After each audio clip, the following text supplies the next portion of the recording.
Bonjour, je disais, c'est toujours difficile de commencer juste après le déjeuner, aussi bien pour vous que pour moi, donc je vais faire de mon mieux pour qu'on reste tous éveillés. Je m'appelle Mounir Trips, je suis directeur général et cofondateur d'une nouvelle école qui s'appelle Edge Business School. Je placerai quelques mots à la fin de cette présentation. Mon objectif aujourd'hui, principalement, c'est de partager avec vous quelques idées autour de l'activité digitale, et en particulier l'activité digitale quand on essaie de la mettre au service de la vente.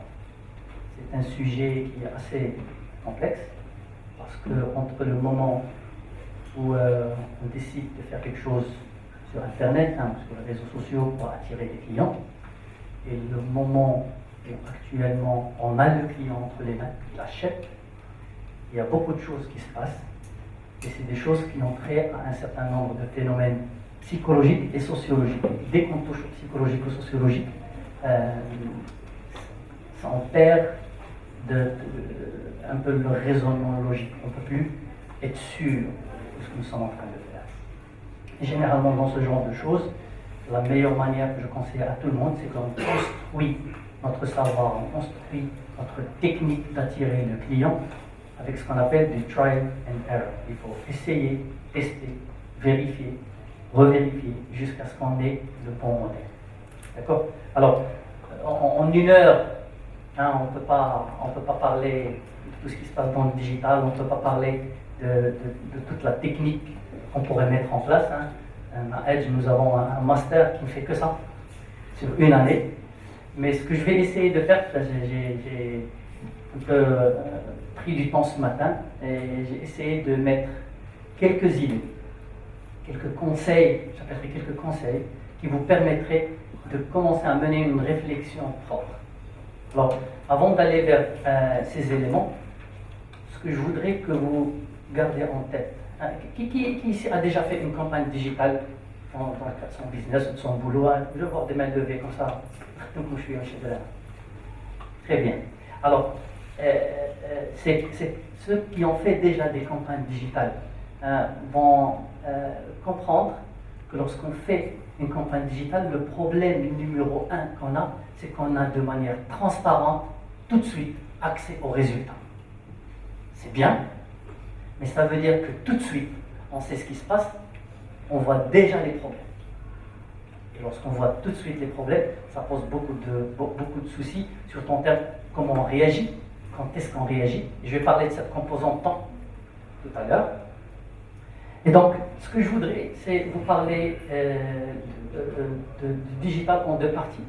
La première, une espèce de, je ne vais pas appeler ça une démarche, on ne va pas faire ça en une demi-heure, mais une espèce de 4 ou 5 étapes sur lesquelles vous pouvez baser votre réflexion initiale, qui en théorie devrait vous aider au moins à démarrer une bonne réflexion sur une campagne digitale.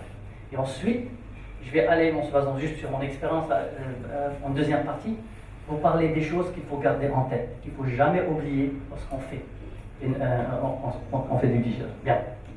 Alors, ce que je dis en quelques clics, quelques questions à se poser. La première, c'est avant d'aller sur un ordinateur, avant de commencer à parler de Facebook, de Google, de LinkedIn, etc., posez-vous une question simple. Qu'est-ce que je suis en train de vendre? Alors là, il y a plusieurs manières de le faire.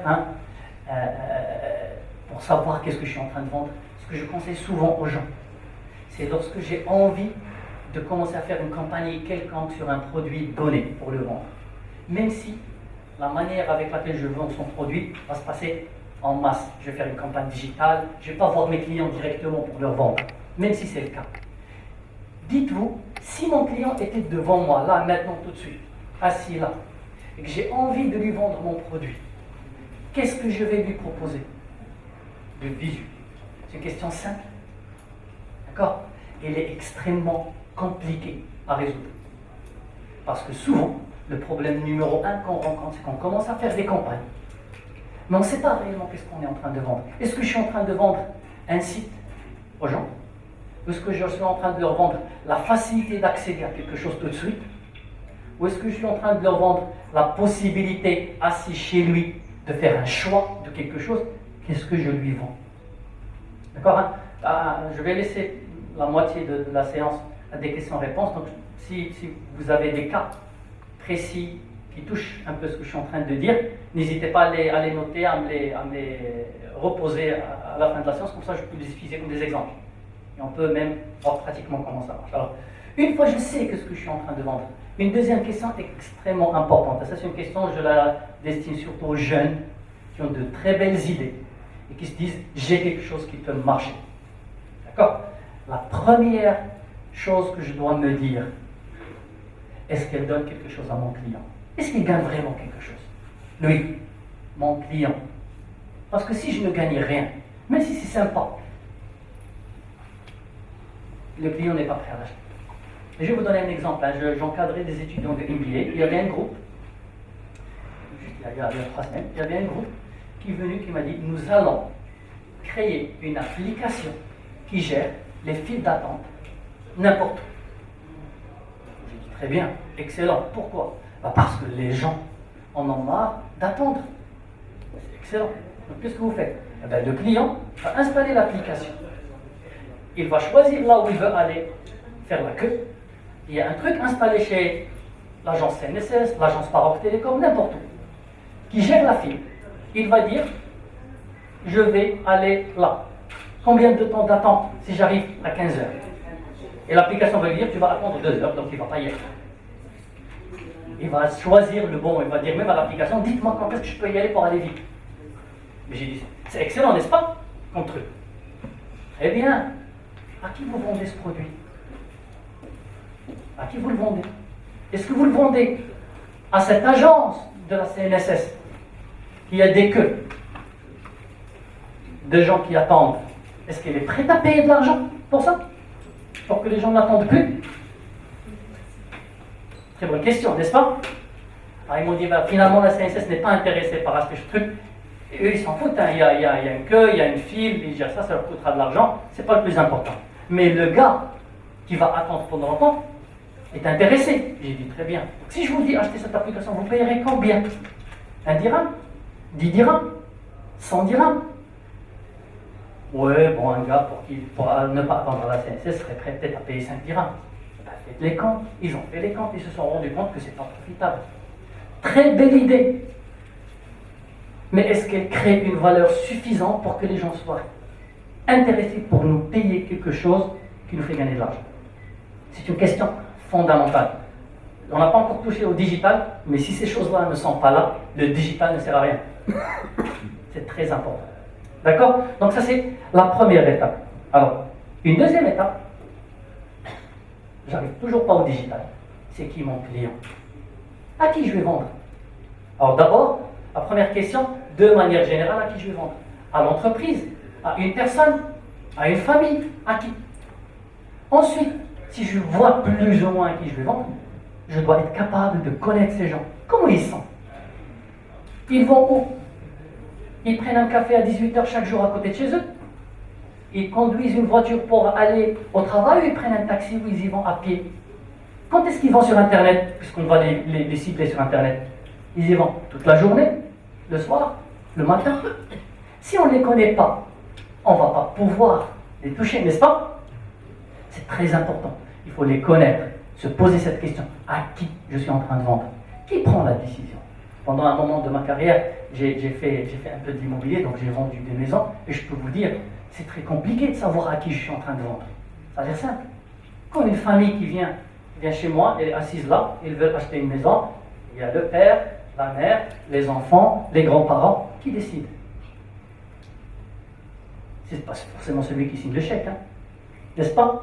Donc, être clair de savoir qui va prendre cette décision d'acheter de chez moi, même si je ne lui parle pas, est important, parce que c'est comme ça que je vais savoir comment bien lui parler. Alors, voilà, donc je disais, quand on connaît notre client, on sait le cibler. Pour ceux qui ont des solutions sur le digital, vous savez que personnaliser, c'est très simple. On va tous sur Amazon. Qui n'a jamais été sur Amazon, par exemple? On a tous été sur Amazon. Quand on va sur Amazon et qu'on choisit un livre, qu'est-ce qu'il fait Amazon? Il nous recommande des livres. D'accord? Il personnalise son offre, plus on y va, plus ça devient spot on. N'est-ce pas? Il personnalise parce qu'il nous connaît. Je ne peux pas personnaliser quelque chose à quelqu'un si je ne le connais pas. Et le dernier point qui est très important, quand ça ne marche pas, quand je n'arrive pas à vendre, si je ne connais pas mon client, je ne sais pas pourquoi il n'a pas acheté. Je dois être capable de savoir comment il réfléchit, pourquoi il n'a pas acheté. Ça vous arrive, hein? Ça vous arrive de dire j'ai tout fait, le produit est bon, j'ai tout fait, il n'achète pas. Eh ben ça, si on ne sait pas répondre à cette question, ça veut dire une seule chose. Ou le produit n'a pas la valeur qu'il faut pour que le client sache payer, on n'a pas bien répondu à la première question. Ou je ne connais pas assez mon client pour savoir lire ce qui se passe dans sa tête, pour que je puisse résoudre mon problème. C'est très important. D'accord? Bien, alors, il y a un dernier point avant d'aller dans le digital. Connaissez votre funnel. Alors, on ne va pas rentrer dans le détail de ce que c'est qu'un funnel, mais souvent, ce qu'il faut savoir, tous les humains, quand ils veulent acheter quelque chose, quelle que soit cette chose, ils passent par un certain nombre d'étapes qui sont toujours les mêmes. Une étape peut prendre 1 an, elle peut prendre 5 secondes. Mais on passe par cette étape.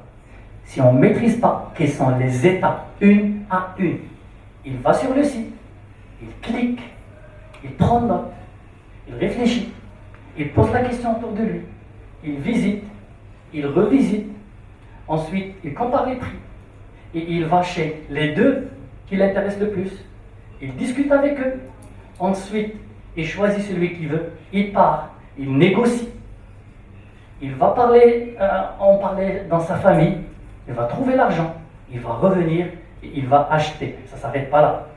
Ensuite, il y a une notion de réachat et une notion de service après-vente qui viennent après, qui sont tout aussi importantes. Si on ne connaît pas ces étapes-là, dans le détail, on ne sait pas parler aux gens. Je dois savoir dans ma campagne, ce clic, ce remplissage de landing page, quand est-ce qu'ils arrivent? À quel moment? Dans certains produits, ils arrivent au départ, quand je cherche de l'information. Dans certains autres produits, ils arrivent à la fin, quand je suis sûr qu'il ne va pas remplir landing page avant d'être sûr qu'il va acheter chez toi. Il y a dans d'autres cas où il va remplir la landing page pour qu'il puisse avoir de l'information. D'accord? Donc il faut qu'on connaisse le panel. Alors ce que j'ai mis là, parce que je suis dans l'éducation, c'est en fait le funnel de l'éducation. Quand un jeune et ses parents cherchent, ils vont aller, la prospection, donc ils vont aller chercher, se poser des questions, etc. Ensuite, quand ils tombent chez nous comme prospect, on va être préqualifié parce que beaucoup de gens vont passer chez moi, mais ils ne sont pas intéressés. Donc on préqualifie. Ensuite, on les qualifie, on vérifie leur intérêt, on s'assure qu'ils ont besoin de ce que nous offrons. Après, il y a toujours un point dans le funnel qui est la clé de la décision. Dans l'éducation, c'est la visite du campus. Donc nous, on ne cherche pas à lui dire combien ça coûte, viens payer, on cherche juste à ce qu'il visite le campus. Parce que c'est comme ça, on sait que c'est l'élément clé de la prise de décision. Quand j'achète une maison, la clé de la prise de décision, c'est encore une fois la troisième visite de la maison. Par la première, par la deuxième, la troisième visite de la maison. D'accord? Donc, il faut que je connaisse quel est mon funnel. Il faut que je sache quel est l'élément clé dans ce processus où il prend sa décision. Et cet élément clé, je dois être capable d'intervenir dessus. Et là, le digital peut m'aider. Là, je commence à utiliser le digital. Là, maintenant qu'on connaît tout ça, on maîtrise tout ça, là maintenant, on peut ouvrir nos PC. On peut commencer à parler des réseaux sociaux. Pas avant. Parce que sinon, on ne fait que perdre de l'argent et du temps. D'accord? Alors, bien sûr, une fois c'est fait, qu'est-ce qu'on a? On a beaucoup de données, n'est-ce pas? On sait combien ils ont cliqué 2 fois, d'où est-ce qu'ils viennent, de quelle ville, quel IP, n'est-ce pas? Ceux qui ont déjà fait des campagnes, n'est-ce pas? Hein? On a beaucoup de données. Hein? Alors, c'est bien et c'est mauvais. Alors c'est bien parce qu'on a accès à de l'information qu'on peut utiliser. Maintenant, il faut savoir l'utiliser. Alors, je ne vais pas encore une fois rentrer dans tout ce qui est logique, d'analyse de données, etc. Je voudrais juste insister sur un point. Quand on a des données on va faire de l'analyse, on va essayer de se dire pourquoi ça ne marche pas, qu'est-ce qu'on peut faire. Les clients reviennent 2 fois, mais ne reviennent pas la 3e fois. Ceux de Marrakech reviennent plus que ceux de Casa, etc., etc. Les femmes sont plus intéressées que les hommes. On regarde. Mais analyser ça de manière purement mathématique, numérique ou statistique, appelez-le comme vous voulez, n'est pas suffisant si on n'intègre pas ce qu'on sait du client. Parce que les données ne sont que la projection d'un comportement qu'il fait. Si on ne sait pas pourquoi il l'a fait, si on n'arrive pas à lire, c'est comme pour ceux d'entre vous, je vois qu'il y a quelques personnes comme moi qui doivent avoir des enfants en l'âge d'adolescence, si on ne sait pas réellement comment ils sont, comment ils réfléchissent, on ne pourrait pas analyser ce qu'ils nous disent. Ma fille, quand elle me raconte des histoires, je ne les prends pas telles que, je les prends dans le contexte. Je les prends dans le contexte qu'elle me les raconte, je les prends dans le contexte de ma connaissance de sa personnalité, de beaucoup de choses. Autrement, je vais me tromper. C'est la même chose. Si je ne mets pas du contexte client, des gens, de la psychologie, de la sociologie, dans les chiffres que je suis en train de voir devant moi, je ne suis pas en train de bien analyser. D'accord? Les mêmes chiffres peuvent nous dire beaucoup de choses. C'est notre connaissance du client qui nous permet de savoir quelle est la bonne. D'accord? Alors l'avantage, bien sûr, je ne suis pas en train de vous dire que vous devez tout savoir. Quand on ne sait pas, l'avantage du digital, c'est qu'on peut se dire, il y a peut-être option A, option B, option C. Le digital nous permet de les tester. On peut tester comme si l'option A était bonne, voir qu'est-ce que ça donne, B et C, pour savoir comment ça se passe. Ça vous va? Bien, alors, on va aller maintenant à la deuxième partie, où il y a un certain nombre de choses quand on se noie dans cet exercice de vouloir faire une campagne digitale, de vouloir vendre, on oublie certains principes de base. Il ne faut pas les oublier parce qu'ils sont souvent source d'erreurs fatales. Alors, le premier point qui est important, c'est le contenu. Ce n'est pas uniquement quelque chose qu'on produit pour que les gens viennent. Le contenu est une monnaie d'échange. Aujourd'hui, les gens vont aller dans mon site parce qu'ils ont un intérêt à y aller. Et cet intérêt, c'est cette information, ce contenu que je leur donne. On fait un échange. Donc, il faut que je le crée comme si je suis en train déjà de vendre quelque chose. D'accord? Alors, quelques principes de base. J'ai mis au centre, pour moi, le principe le plus important, qui est l'authenticité. Tous, maintenant, on sait que ce n'est pas parce qu'un leader d'opinion a testé un produit qui nous dit qu'il est bon que c'est vrai, n'est-ce pas? Parce que ce n'est pas toujours authentique. Donc, assurez-vous que lorsqu'on le fait, d'abord que ce soit authentique, vraiment authentique, et deuxièmement, que ça soit communiqué de manière à ce que les gens comprennent que c'est authentique, parce que souvent, on part du principe que ça ne l'est pas. Dès qu'on voit que quelqu'un dit que ce produit est bon, on se dit il a touché de l'argent. Tout de suite. Alors, c'est probablement vrai. Et dans ce cas, ce n'est plus crédible. Donc, l'authenticité est la clé de tout ce qu'on dit sur le web. D'accord? Alors, quelques autres principes, les choses qui sont en train aujourd'hui, d'un point de vue technologique, de prendre le dessus sur les autres types de contenus. Je pense que je suis en train de parler d'évidence, mais la vidéo, plus que le texte. Les témoignages des clients sont plus authentiques, des fois même plus intéressants que ce que dirait un leader d'opinion. De l'interactivité. C'est-à-dire, je ne fais pas que donner. Poser des questions, faire des jeux, des sondages, etc. permet aux gens d'interagir avec moi et de venir dans ma page, dans mon site, etc. Et un dernier point. De plus en plus, on fait, moi je suis encore un vieux, je fais encore de la recherche avec les mots-clés, etc. Mais de plus en plus, les nouvelles générations font ce qu'on appelle la recherche vocale. Et de plus, la recherche vocale a une particularité, c'est que les phrases ne sont pas composées de mots-clés, ce sont des phrases longues. Ça change complètement la manière avec laquelle on fait le SEO. D'accord? Et bon, c'est encore très développé au Maroc, mais c'est en train de devenir très très vite. D'accord? Alors, un deuxième point qu'on oublie souvent, c'est que ça prend du temps. Et c'est là le problème numéro un de le fait que les données, les résultats sont immédiats. On appelle tout ce qu'on est en train de parler dans le jargon marketing, on l'appelle real-time marketing. C'est-à-dire qu'on est en train de faire du marketing quasiment de manière instantanée. On parle au client, on voit la réaction tout de suite, etc. C'est excellent, d'accord? Mais, c'est pas parce que real-time, c'est fast-time. D'accord? Real-time veut dire qu'on sait tout de suite. Mais il faut attendre, c'est pas parce que les clients n'ont pas cliqué. Ça fait 24 heures que j'ai mis mon truc, qu'ils ne vont pas le faire. D'accord? Des fois, il ne faut pas changer. Quand on est sûr de notre stratégie, alors je vous dis ça, quand vous avez bien réfléchi, vous avez fait les choses comme elles se doivent, vous avez fait le travail qu'il faut, et vous avez mis en place votre campagne, donnez-lui le temps. Ce n'est pas parce que le résultat ne vient pas tout de suite que vous allez courir la changer. Il y a une chance que vous avez la bonne stratégie, vous avez tellement bien réfléchi. D'accord? Arrêtez un peu, posez-vous des questions, demandez des experts autour de vous, ne changez pas tout de suite. D'accord? Parce que des fois, beaucoup de gens vont changer des stratégies gagnantes, juste parce que ça n'a pas donné le résultat tout de suite.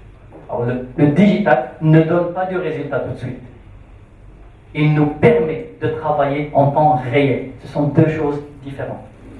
D'accord? Alors, ne généralisez pas les stratégies, et même pas les tactiques. C'est pas parce que ça a marché pour mon copain à côté, ou que ça a marché la semaine dernière pour moi, que ça va encore marcher. Parce que, d'abord, la même chose ne marche pas pour deux produits différents. Parce que les clients sont différents. Parce que les contextes sont différents. Ce que nous faisons Farmdan n'est pas ce que nous faisons Farmdan. Ce que nous faisons Farmdan, je viens de le faire la même personne. D'accord? Le contexte est important. Donc, observez. Souvent, quand ceux qui lancent de nouveaux produits, qui lancent de nouveaux business, d'accord? Alors, prenez le temps de tester sur une année. Je trouve la saisonnalité, qu'est-ce qui se passe qu'est-ce qui se passe l'Eid, Ramadan. D'accord? Et là, au Maroc, heureusement, malheureusement, on a les saisonnalités des Européens et des musulmans, il y en a juge.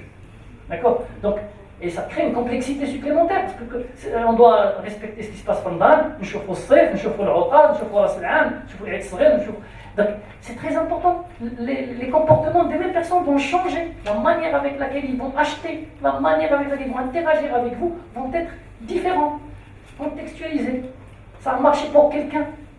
Vous voulez l'appliquer? Ne l'appliquez pas tel que. Comprenez pourquoi d'abord. Qu'est-ce qui a fait que ça a marché? Il y a certainement de bonnes choses dedans.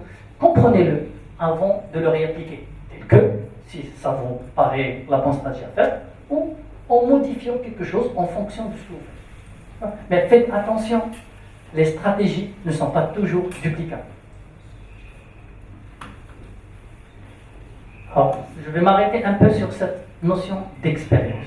Alors, je vais parler de l'expérience, en particulier dans le digital parce qu'elle est extrêmement importante, et je vais la lier à deux concepts en marketing qui sont importants, dont tout le monde parle, qui sont la satisfaction d'un côté et la fidélité. Vous comprenez, tout le client il chérit, vous on appelle ça la fidélité. D'accord?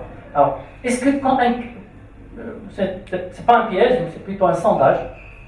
Je vais dire une chose, je veux juste que les gens qui sont d'accord avec moi lèvent la main. Quand un client est satisfait, il va revenir. Qui est d'accord avec moi? Très bien. Alors, c'est faux. C'est absolument faux. Il n'y a rien. Alors, je vous dis ça sur le plan pratique, parce que j'ai vécu ça pendant des années, et sur le plan théorique, parce que j'ai travaillé aussi dans la recherche. Même les théoriciens, les plus gros théoriciens du marketing dans ce monde vont vous dire, alors, comme vient la règle simple, un client non satisfait ne revient pas. Un client satisfait peut ou pas revenir. Et il n'y a pas de règle. D'accord? Alors, ça rend les choses plus compliquées, n'est-ce pas? Bien, alors, pour la compliquer un peu plus, un client non satisfait peut revenir dans certains cas particuliers. Donc, je reviens maintenant avec vous vers le contexte. L'effet de la satisfaction pour nous n'est pas suffisant. Il y a d'autres effets liés au contexte. Combien de concurrents j'ai? est-ce qu'il y a des concurrents qui peuvent offrir quelque chose d'autre ou pas? Ce monsieur, c'est juste parce que Megaz, il va être loyal. Son comportement, son profil, il ne veut pas faire beaucoup d'efforts. Donc il va être loyal, il n'aime pas.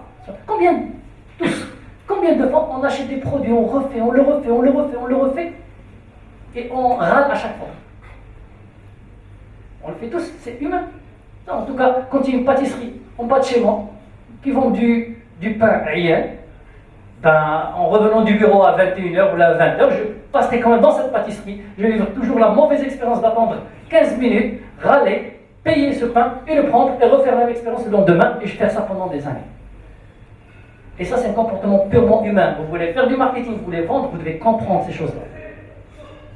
Si on ne les comprend pas, les gens ne sont pas des êtres rationnels. Ce sont des êtres logiques. Il y a une différence.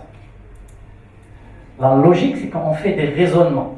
C'est-à-dire, quand ceci est vrai, et ceci est vrai, il en découle quelque chose d'autre de vrai. D'accord? Je suis là, je suis en train de vous parler, d'accord? Donc, je suis quelqu'un qui connaît quelque chose, parce que j'en ai parlé. D'accord? Ça, c'est logique.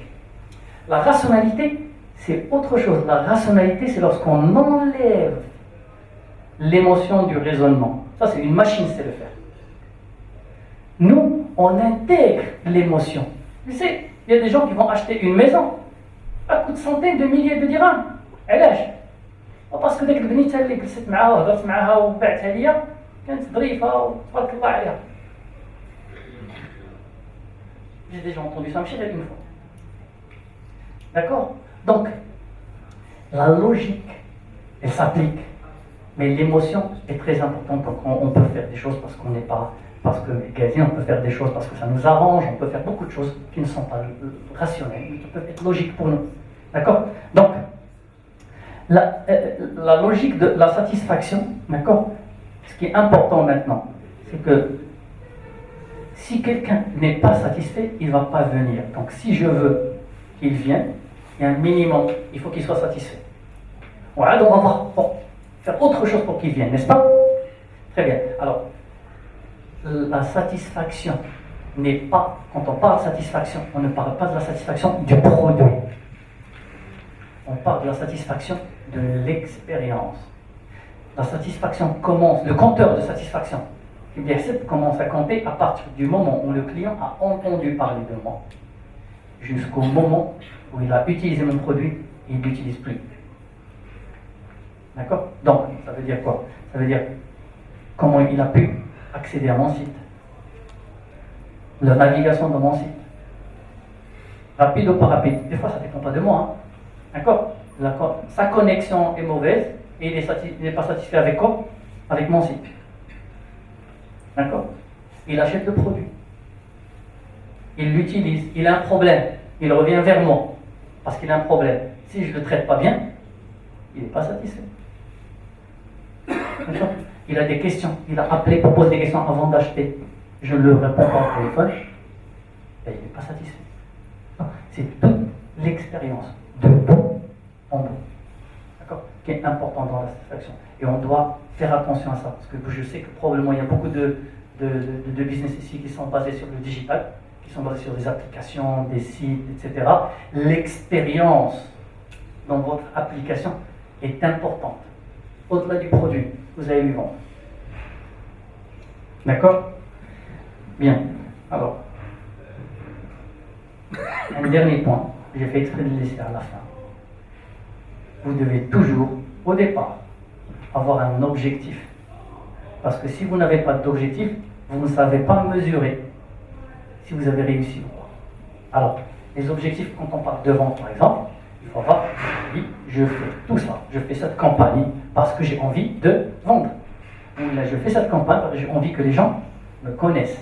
Ou je fais cette campagne parce que j'ai envie de développer une image. Quand je connais mon objectif au départ, je regarde est-ce que je l'ai atteint. Je ne peux pas avoir pas d'objectif. Ensuite dire, on a lancé en campagne, on a bien vendu, mais notre image n'était pas bonne. C'est normal.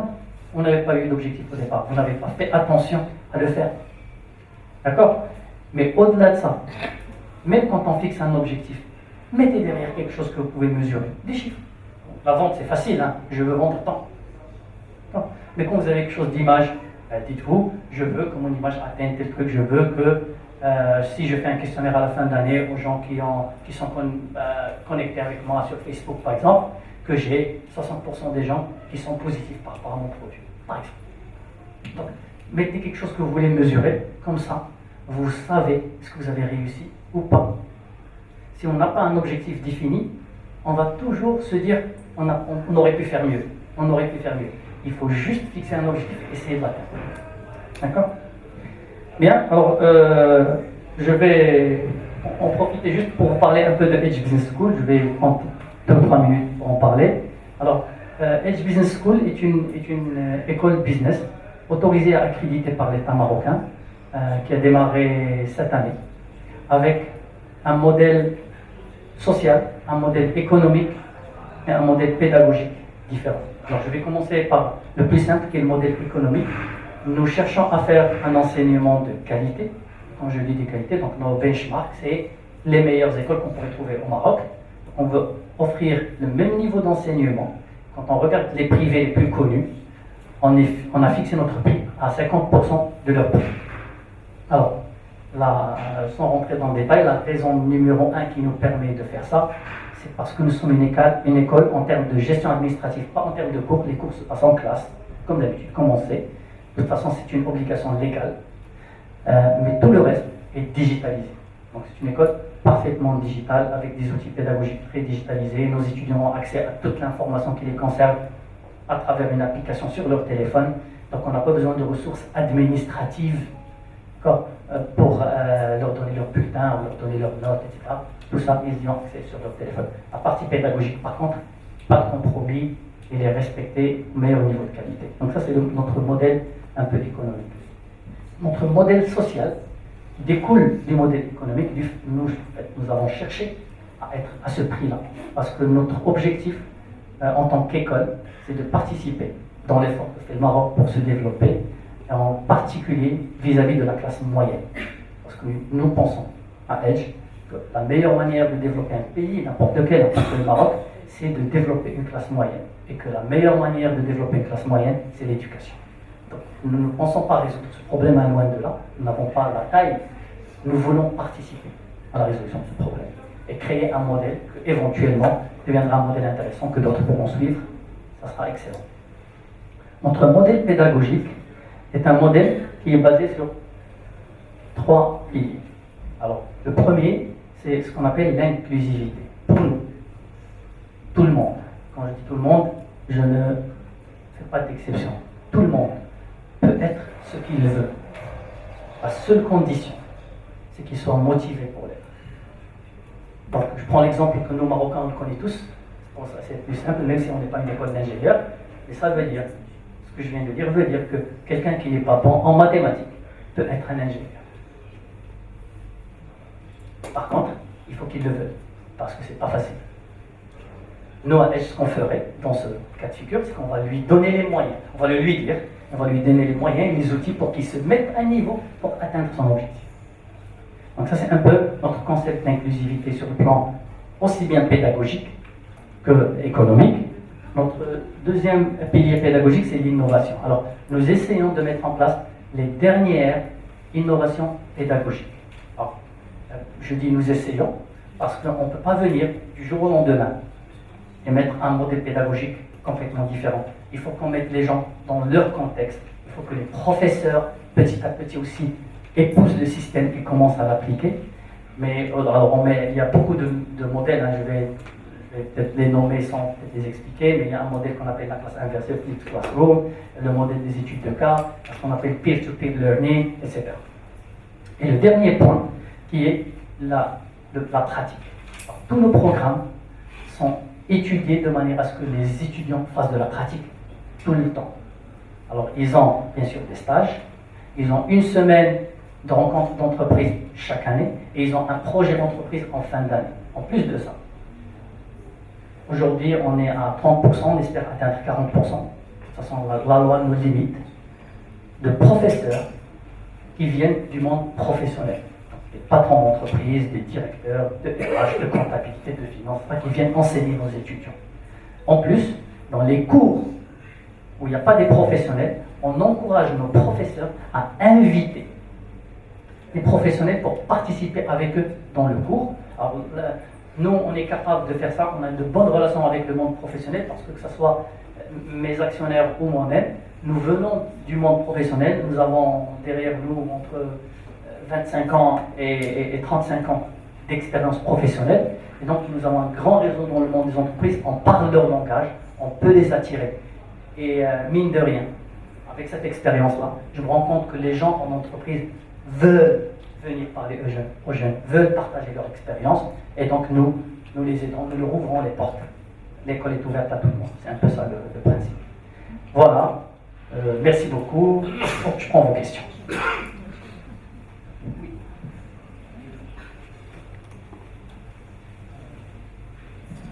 Oui, merci pour votre présentation. Vous êtes à l'être et je suis moi-même, comme vous êtes en éducation, je suis dans l'éducation aussi. J'ai créé des écoles supérieures au Maroc et aussi je suis raison sociale. Peut-être que je fais un prix imbattable de votre école que vous venez de créer. Moi, j'ai déjà fait ce prix-là depuis 1994 parce que je voudrais que le capital humain, je pense que c'est très intéressant. Et je pense que si les entreprises n'ont pas de capital humain bien formé, compétent et tout, je pense qu'ils iront à la... Ma question, c'est que, comme j'ai levé ma main tout à l'heure pour dire que vraiment, si le client le satisfait, il revient. Mais moi, je suis, comment dire, j'ai beaucoup de subsahariens, de jeunes subsahariens qui viennent de toute l'Afrique. Et comment vous pouvez dire qu'on peut les inviter au campus? Je pense que par rapport à ça, on ne peut pas les inviter parce que vraiment, ils sont loin et pour les fédérer et tout ça. Et s'ils sont satisfaits, moi, ils me ramènent leurs cousins, leurs cousines, leurs sœurs. Et je pense que c'est ça, c'est pour ça que j'ai levé ma main, ils reviennent. Et ils ont été vraiment satisfaits. Et déjà, depuis 1994, pour les techniques bancaires, j'appelle un directeur d'agence, j'appelle les professionnels parce que, pourquoi? Il faut vraiment faire cette formation, la formation théorique et pratique. C'est plus intéressant parce que si on fait que la théorie, les jeunes sortent de l'école et je leur fais du coaching aussi. Parce que non, Marocains, ils sont vraiment, ils sont timides, ils n'ont pas cette, comment on appelle ça, ce franc-parler et tout pour essayer d'aller de l'avant. Donc je pense qu'il faut vraiment faire du coaching pendant le cursus scolaire et ne pas faire, comment dire, sortir des diplômés qui ne savent rien faire. Merci pour votre présentation aussi. Et bon courage et succès à votre business school. Merci beaucoup. Alors moi, je peux être d'accord. Alors, juste pour répondre au point, justement, tout le challenge, lorsqu'on veut mettre en place. Merci. Alors, tout le challenge, lorsqu'on veut mettre en place justement ces modèles-là, c'est que dans certains cas, il y a des choses en pratique, il va falloir trouver des solutions.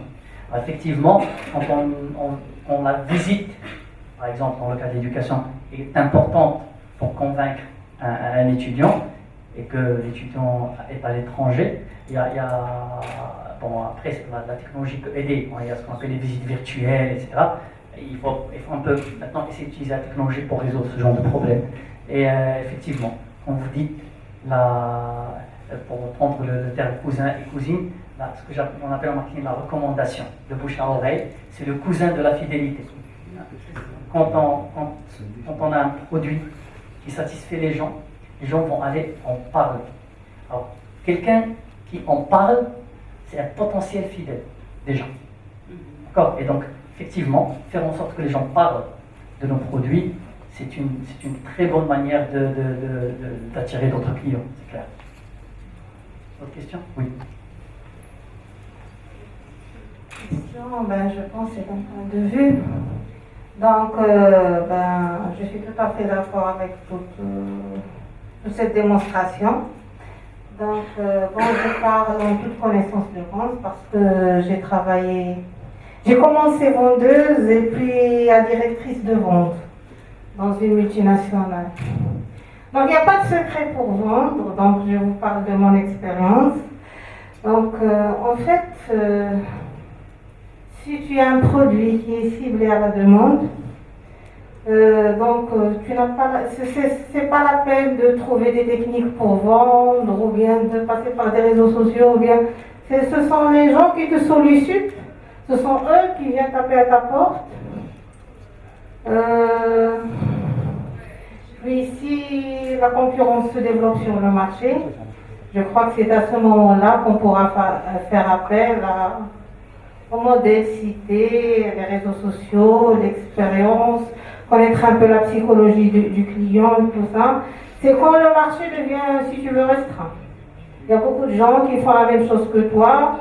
Et comment trouver une place pour taper la bonne porte. Mais sinon, je parle de mon expérience. Si tu as un produit qui est unicité, peut-être sur le marché, ou l'exclusivité, alors il se vend de lui-même. Ce n'est pas la peine de se casser la tête, ni les 5P, l'INSIP, ni pédagogique modèle, ni rien du tout. Donc voilà. Oui. Ça va de soi. En fait, en principe, je suis tout à fait d'accord. Il y a un point très important. Qui ici dans cette salle a déjà fait pour une raison ou autre, à un moment ou à un autre dans sa vie, des cours où il a travaillé dans le marketing? Alors, ceux d'entre vous qui ont ça vont sentir un peu ce que je vais dire. Le marketing, la meilleure manière avec laquelle je la décris, surtout dans le business au Maroc, hein, où c'est simple, les entreprises nous ne faisons pas de R&D, du développement de nouveaux produits, etc. C'est une boîte à outils, surtout dans son côté opérationnel. Donc en gros, en marketing c'est très simple. Nous avons nos outils, ça c'est un outil parmi d'autres. C'est en fonction du besoin, de mon problème que je dois résoudre, que je dois aller chercher l'outil. Donc j'ouvre ma boîte, je cherche l'outil. Donc des fois, effectivement, c'est très important à noter, c'est pas parce que nous avons un produit et qu'aujourd'hui tout le monde fait le digital qu'on doit le faire. Il faut que ça soit le bon outil pour le produit, la cible, la situation dans laquelle j'existe. Donc, si je n'ai pas besoin de ça, s'il n'y a pas de concurrent, si mon produit est connu, il faut peut-être se poser d'autres questions, il faut peut-être aller chercher, s'il n'y a pas de problématique de ce côté-là, bon, tant mieux, il n'y a pas de souci, on ne va pas aller faire du digital juste pour le faire. Il y a le point de la présence qui va être important. Oui. Bon, c'est juste en réponse à madame. Donc, je pense que, en tout ce qui est business development, donc, le premier concurrent à nous, c'est nous-mêmes. Donc, lorsqu'on a un produit où il n'y a pas de concurrence sur le marché, il faut savoir que le premier concurrent, c'est nous-mêmes. Lorsqu'on est stagné, on ne se développe pas et on ne s'adapte pas aux nouveautés qu'il y a, aux tendances, etc. Donc, on va se voir un certain temps avec des ressources humaines qui sont figées. Et parallèlement, il y a des institutions, des sociétés, des organisations qui sont en train de se développer.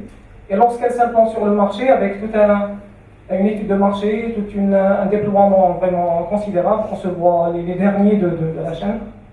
Donc je pense que le travail de marketing et de recherche, de développement, il est en continu, même si on est seul au monde. Au monde, parce qu'il arrivera un certain temps où il y aura une autre personne qui va se dire: tiens, c'est un marché porteur, le gars il est seul sur le marché, on va essayer de se développer, mais à bas bruit, et on va faire vraiment notre présence, notre apparence, lorsqu'on propose un produit avec une valeur perçue, qui est le centre du marketing, supérieur à notre concurrent. Et là, il n'y aura rien à rattraper. Voilà. C'est en réponse à... Madame voulait dire quelque chose? Non, c'est bon. C'est bon. Il a tout dit. Il a tout dit. Donc, Maintenant, question, j'ai voilà. parlé dans la phase du lancement, il n'y a pas de Oui. concurrent, il y a que le produit et les nouveaux, il se vend de lui-même, c'est pas la peine que tu fasses une propagande. Moi, j'ai ciblé cette phase de lancement. Allez-y. Oui, je dois me lever, c'est pas la peine. Je me présente, Michel Levenkron, je suis entrepreneur et j'ai une société qui s'appelle Top Place au Maroc. Et donc, depuis 1996, je suis sur le web. Je fais un site vendeur, mais j'ai un souci. Je m'adresse aux professionnels, moi je ne suis pas un professionnel. Je suis un vieux, comme ça. Et en fait, mon souci est le suivant. On a parlé de cible, si j'ai bien compris. Dans mon activité, j'ai plusieurs cibles. Est-ce que je dois avoir plusieurs sites, ou bien sur le même site, je peux attaquer plusieurs sites. Merci.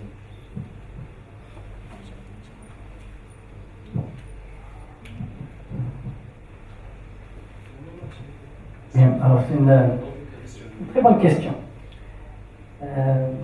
Alors, c'est une question assez générique en marketing. Hein. Quand j'ai plusieurs cibles, est-ce que je dois même avoir plusieurs produits ou un seul produit à défaut? Et alors, ce qui est certain, la première question qu'on doit se poser, c'est que est-ce que réellement on a plusieurs cibles complètement disjointes? Il faut bien être clair sur ça avant d'aller plus loin. Ensuite, une fois on est sûr qu'on a des cibles complètement distinguées, là, effectivement, on n'est pas obligé d'avoir plusieurs sites web. Le client aime bien se sentir ciblé à titre personnel, de manière personnalisée. Donc, beaucoup de sites, hein, c'est quelque chose d'ancien. Hein. Moi aussi, je suis un vieux à quelque chose d'ancien qu'on faisait dans les sites web dans le temps et qui continue à marcher très bien. Quand je vais sur un site web, je trouve quelque chose qui me dit qui êtes-vous? Et donc, je me définis. Je vais probablement tomber sur la même chose que les autres, mais j'ai l'impression que c'est pour moi. Déjà. Maintenant, quand vous dites j'ai plusieurs cibles sur le plan stratégique maintenant, avoir plusieurs cibles veut dire des offres différentes. Toujours.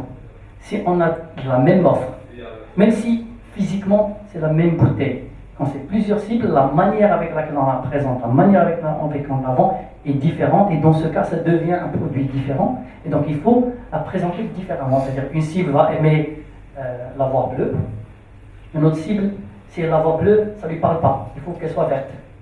Je prends des exemples. Et donc le principe c'est que lorsqu'on a plusieurs cibles, au moins il faut montrer aux gens qu'on leur parle à eux. Mais plus stratégiquement, si on a plusieurs cibles, ça veut dire qu'il faut qu'on s'assure que notre offre est vraiment spécifique. C'est un peu ça le principe. Au-delà du site, l'offre elle-même doit être vraiment spécifique à chaque cible. Le reste doit découler naturellement. Voilà, j'espère que j'ai répondu un peu à la question. En fait, la cible, le produit est pratiquement le même, mais décliné sous d'autres formes.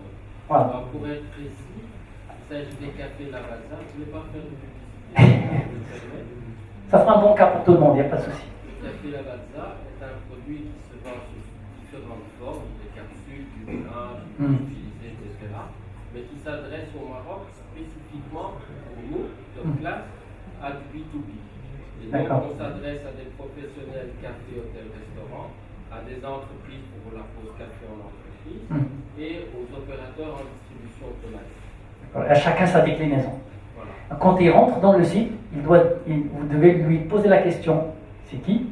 Et quand il vous dit c'est qui, il doit aller quelque part, bon, toujours le même site, hein, physiquement c'est toujours la chose, qui lui parle son langage de son produit, à lui et à sa manière. C'est-à-dire, bon, un gars qui gère un café, on va lui raconter des histoires, on va lui donner des chiffres qui sont différents qu'un hôtel par exemple.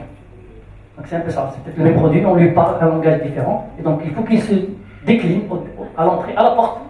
Qui êtes-vous? Et après on l'envoie dans la bonne salle. C'est un peu ça. Merci.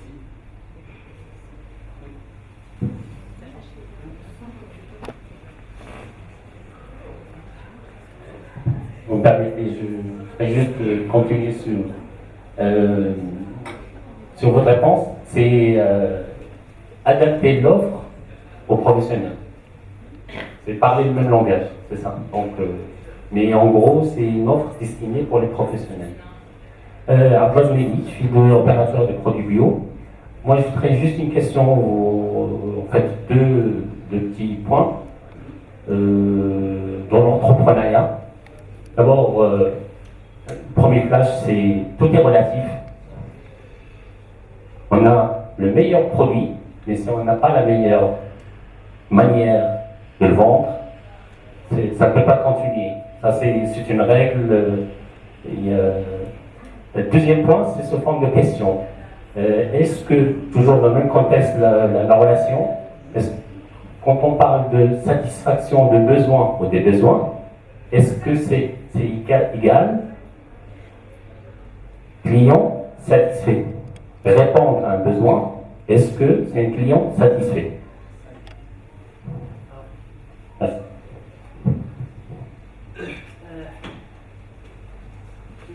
Très bonne question.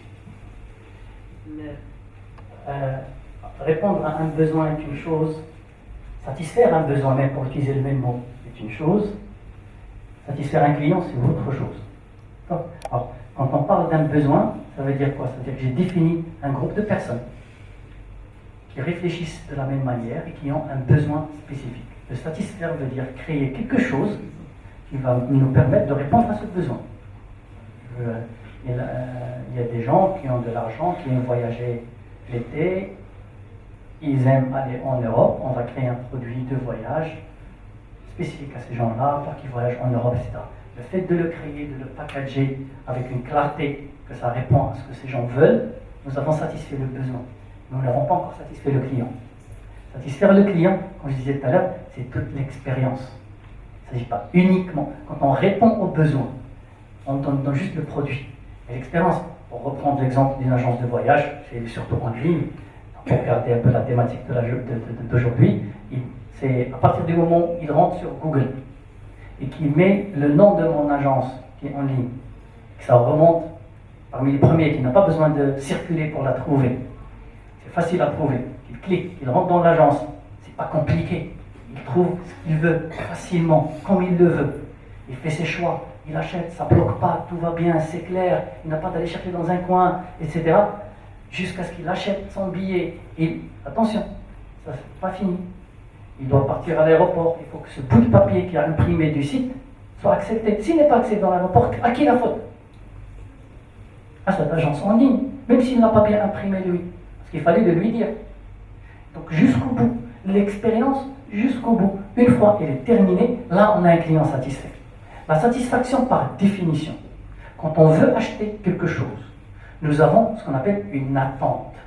Quand vous êtes rentré de cette porte, vous aviez une attente. Vous disiez, dans cette salle, cette heure que je vais passer va me donner ça, ça et ça. Ça s'appelle une attente. Une fois l'expérience est vécue, on a ce qu'on appelle une expérience. Après, c'est une formule mathématique. Quand l'expérience est supérieure ou égale à l'attente, nous avons satisfaction.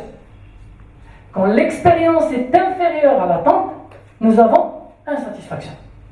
C'est très simple. Ça veut dire quoi? Ça veut dire que si je baisse mon attente, j'ai plus de chances d'avoir de la satisfaction, mais je suis moins concurrentiel.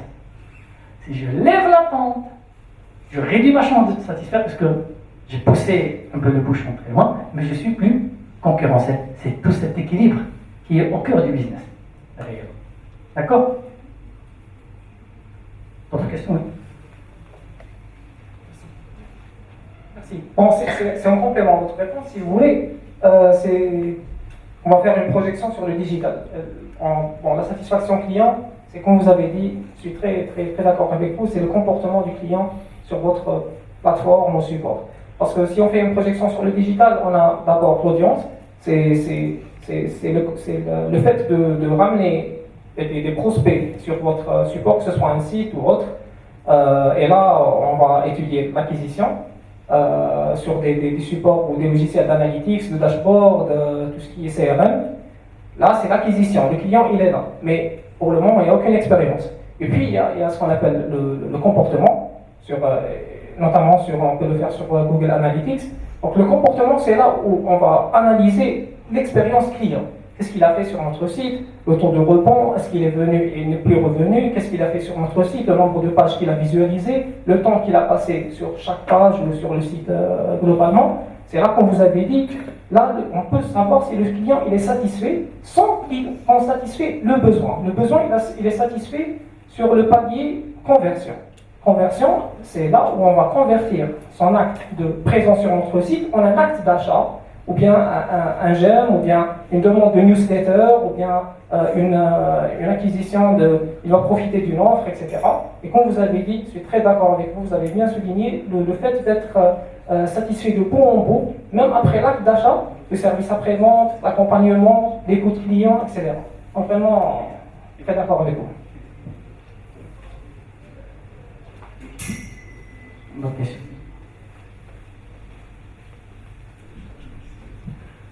Bonjour, j'ai deux petites questions. La première, c'est sur le marché marocain, quel est l'avantage du marketing digital par rapport aux autres types de marketing? sachant que bon, il y a beaucoup de Marocains qui ne savent pas utiliser le digital, l'Internet, etc. Donc, on risque de ne pas donc toucher donc, à ces clients potentiels. La deuxième chose, est-ce qu'on a fait des études chiffrées pour évaluer donc l'efficacité du marketing digital, c'est-à-dire par rapport aux autres méthodes de marketing? C'est-à-dire, si on dit voilà, on a investi tant de dirhams donc, dans le digital, qu'est-ce que ça apporte par rapport aux autres méthodes? Merci. Dans la continuité. Excusez-moi, juste en complément à la question de monsieur, est-ce qu'on, sur le secteur agroalimentaire ou l'alimentaire, est-ce qu'on peut parler de digital comme obligation de process d'achat pour des produits frais et ultra frais Vis-à-vis du client. vis-à-vis du client? Est-ce que c'est une bonne chose ou pas? C'est ça la question.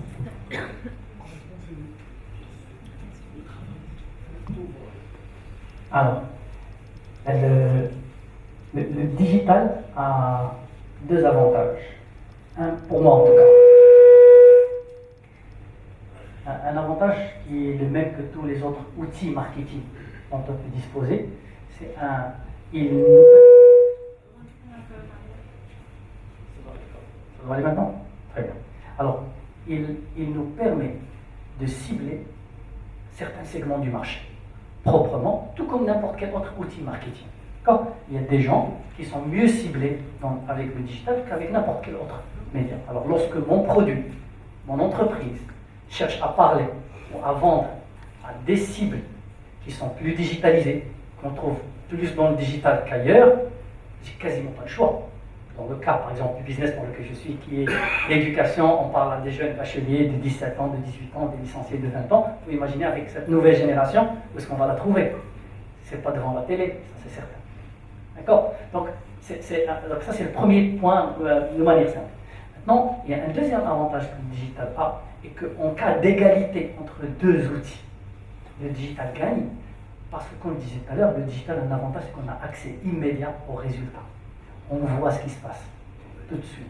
Donc maintenant, quand j'ai une cible qui n'est pas touchée par le digital, mes grands-parents ne seraient pas touchés par le digital. C'est à eux que je dois vendre, c'est certainement pas le digital. Et par contre, si j'ai une cible que je peux toucher avec deux outils, un d'entre eux c'est le digital et c'est pareil, et que j'ai pas assez d'argent pour tenter les deux, c'est toujours bien d'essayer les deux, comme ça je suis sûr. Quand souvent le cas, la ressource est rare, je préfère faire le choix du digital parce que dans ce cas, ce que je mets, je vois tout de suite qu'est-ce qu'il me donne, en bon ou en mauvais, en tout cas je le vois. Je sais que ça marche quand ça marche, et je sais que ça ne marche pas quand ça ne marche pas, et je peux m'arrêter tout de suite, rapidement, au bout d'une semaine, au bout de 15 jours, et se dire qu'est-ce qui ne va pas. Prendre le temps de réfléchir, se poser les bonnes questions, avoir accès à des chiffres, à des données, etc. et analyser. C'est un peu ça l'intérêt. Alors maintenant, pour revenir à la question des secteurs, je ne connais pas bien le secteur, donc je ne peux pas pointer un peu, mais c'est toujours une question de cible. C'est toujours une question. Et moi, j'aime, vous l'avez remarqué, j'essaie d'utiliser le moins possible le jargon propre du marketing, parce que ce n'est pas compliqué. Je veux parler à quelqu'un. Il faut imaginer que lorsque je vends un produit, je veux parler à quelqu'un que je sais qu'il est assis sur cette chaise, c'est pas compliqué. Je vais aller là lui parler. Donc si la meilleure manière, c'est le digital, bon je ne connais pas la cible, mais si la meilleure manière, c'est ces gens-là, on les trouve sur le digital, on y va. D'accord? Alors maintenant, par contre, il y a un troisième facteur qui est très important, que j'appelle l'affinité avec le support. C'est-à-dire, il y a une personne que je peux toucher. Moi, si je suis dans la cible, je peux me toucher à travers la télé quand il y a un match de foot, parce que j'aime bien le foot, et vous pouvez me toucher aussi sur LinkedIn, parce que j'aime bien ce réseau et j'y vais. Alors, est-ce qu'il est mieux de me parler sur LinkedIn ou devant le match de foot? Ça dépendra du produit. Je suis la même personne. Je suis plus à l'écoute à un message de Coca-Cola quand je regarde un match de foot. Ça ne m'intéresserait pas de le voir sur LinkedIn. Mais je serais plus intéressé de voir une solution informatique pour mon problème business sur LinkedIn que lorsque je regarde un match de foot. Mais si ce message-là passe quand je regarde le match de foot, probablement qu'il passe inaperçu. Même si ça m'intéresse. Donc, il faut avoir cette intelligence de bien choisir son média, de savoir comment ça se passe. Je le dis, je le redis, ce ne sont que des outils. C'est comment le client réfléchit, il faut bien le comprendre qui est important. C'est très important ça. La règle est dit, mettre le glitch. Mais le marketing jusqu'à aujourd'hui, il ne changera pas, parce que c'est l'humain. Chez l'autre, c'est juste l'intermédiaire. Il changera. L'intelligence artificielle, on va avoir des machines on parle maintenant de il faut que Alexa, je vais les produits là. D'accord? Donc ça va changer. Ces choses-là changent. Pour arriver à mon client, je dois passer par des chemins. Il faut toujours que je sois éveillé, savoir quel est le meilleur chemin qui me touche, mais qui le touche bien pour ce que je veux lui raconter. Tu sais, quand je veux parler à quelqu'un, كاين شي ناس بغيت ندير مع البيزنس بغيت نقنعو خصنا ندير القهوه كاين واحد اخر خصني نجلس معاه في الدار سي ان بو سا سي لا ميم شوز سي هيومان داكور وي Je ne voudrais pas monopoliser la parole, mais bon. Allez, toujours dans le même contexte, et là je sollicite le conseil. Partant du constat qu'au Maroc, que ce soit peu importe la population cible, c'est que si on ne touche pas le produit, on n'est pas intéressé. On ne peut pas le juger, on ne peut pas l'évaluer. Alors, partant de ce constat, dans le cadre d'un projet pour des produits frais et ultra frais, ciblant la population active. Prenons le cas d'un enseignant, sachant que ses heures sont comptées, il n'a pas le temps, comme votre cas aussi, d'acheter la baguette qu'à 21h, 22h. Quels sont les outils adoptés ou adaptés pour, je dirais, convaincre cette population, sachant qu'ils sont branchés, qu'ils sont connectés. C'est la population active. Merci. Alors bon, il faut beaucoup plus de données pour pouvoir répondre à une question pareille, mais de manière générale. Exactement, c'est conseil. Ah, c'est un service, hein, j'avais compris un produit. Ah. En fait, produit ou service, mais bon, ça dépend de la cible, quels sont les outils qu'il faut appliquer. Moi, de manière générale, si je veux cibler des gens qui... Moi, c'est une situation classique. Moi, je suis convaincu que mon produit est bon. Je suis convaincu aussi que si le client que je cible le prenne et l'utilise, il va être convaincu. Maintenant, comment arriver là? Une première fois, c'est un peu ça la question. Comment arriver là? Une première fois. Alors, encore une fois, il faut un peu plus d'informations pour pouvoir répondre, mais les techniques dans ce genre de situation, il y a ce qu'on appelle les techniques d'essai de produits, offrir aux gens de venir essayer gratuitement. Ça, c'est une manière. C'est pas la bonne. Pas toujours. Donc, alors, c'est dégrader le produit. Exact. Non, pas offrir gratuitement, offrir une partie, un peu, un modèle, un exemple, etc. Une autre manière de le faire, c'est de trouver un bon leader, que ces gens-là écoutent, parce qu'ils sont connectés, et l'utiliser comme conseiller. Il va leur dire, moi j'ai essayé ça, ou là, allez-y, faites-le, etc. Ça, c'est une manière. Et il y a ce qu'on appelle, je ne connais pas un peu le produit, mais il y a une technique marketing que les gens oublient, qu'on appelle Point of Marketing Entry. C'est les gens, quand ils vont commencer à utiliser un produit à un moment donné dans leur vie. Alors, l'exemple le plus courant, on va aller coucher un bébé. On n'y pense que lorsqu'on a le premier bébé. Avant, on ne les connaît pas. Et donc, ce que font les gens qui vont découcher un bébé, ils vont aller dans les cliniques où il y a des naissances et ils vont en offrir. À chaque maman qui a un nouveau bébé.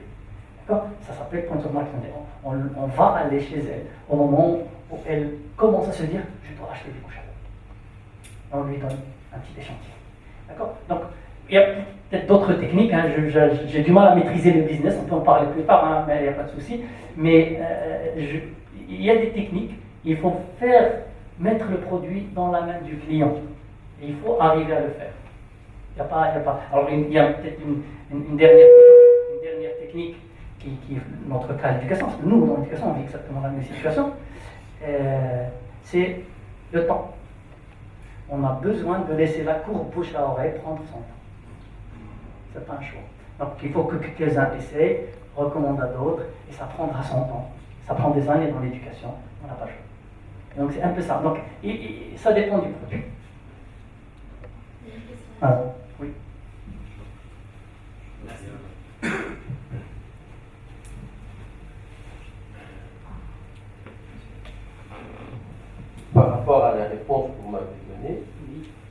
dois recruter, quel genre de profil dois-je recruter? Ah, il faut recruter mes étudiants. Ouais, très bien. Donc, je suis en phase de recrutement, donc vous pouvez me les envoyer. Mais un à la fois, s'il vous plaît. Et à moitié prix. Non. Oui, Sur le résultat. exact. Oui, j'aimerais rebondir sur la question tout à l'heure, sur la meilleure manière d'approcher la cible sur le digital. En fait, moi, je me souviens de l'affaire des Le Boycott, et je pense, à mon sens, que c'est un cas d'école qui devrait être étudié, parce qu'on a vu la manière avec laquelle ces marques ils ont traité le boycott. Et moi, dans le cadre de mon agence, on bosse pour l'une de ces marques. Donc ces marques a dû carrément bloquer tous les budgets, donc jusqu'à aujourd'hui. Il y a pas mal de projets qui ont été annulés parce qu'on ne savait pas avec quelle manière on pouvait un peu traiter le problème. Et je trouve que voilà, aujourd'hui, cette question elle mérite d'être étudiée. Et pourquoi pas, voilà, je ne sais pas ce que vous en pensez.